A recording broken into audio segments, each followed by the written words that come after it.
Hi, my name is Billy Naden. I am a Master's of Data Science student at SMU, and here is a case study I did regarding a company called DDSAnalytics about the attrition of employees at a particular firm. So as you can see here from this graph, roughly 16% of the company will leave during our specified time frame, which gives us some insight onto what we should be looking for when we start to do a model.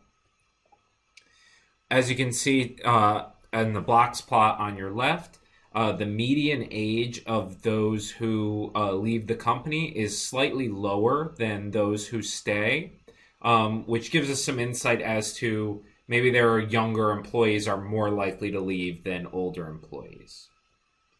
Additionally, we looked at gender.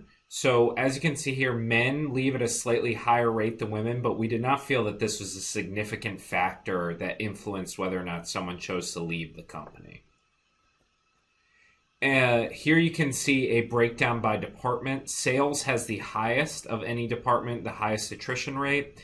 Human resources is very close in second, and research and development is the lowest attrition rate in the company. Also, single people, if you look at marital status here, single people are more likely to leave the company. Married people are the middle likelihood, closer to the average attrition rate. And divorced people are unlikely to leave the company, perhaps because they're looking for some sort of stability in their life after going through a divorce, and their job can provide stability for them. So within our model, in order to build it, we took 31 different variables that determine attrition, and we applied them to the KNN or K nearest neighbor model, which looks at similar employees and attempts to predict if they will leave the company or not. The optimal K value we found, which is the number of similar employees that we'll look at, was 21. And we removed some universal factors from our data set. So the employee count, everything was 1.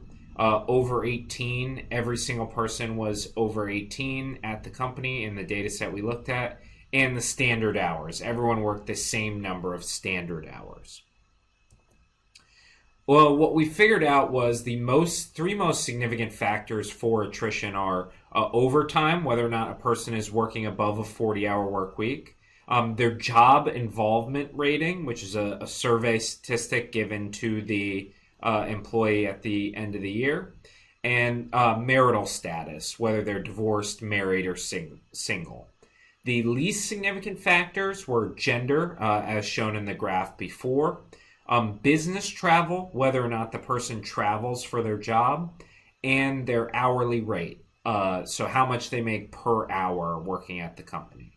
So with that, we are able to make more informed decisions about which employees may be at risk of attrition or which employees are perhaps most likely to leave the company. Thank you for listening to my presentation today. Really appreciate it.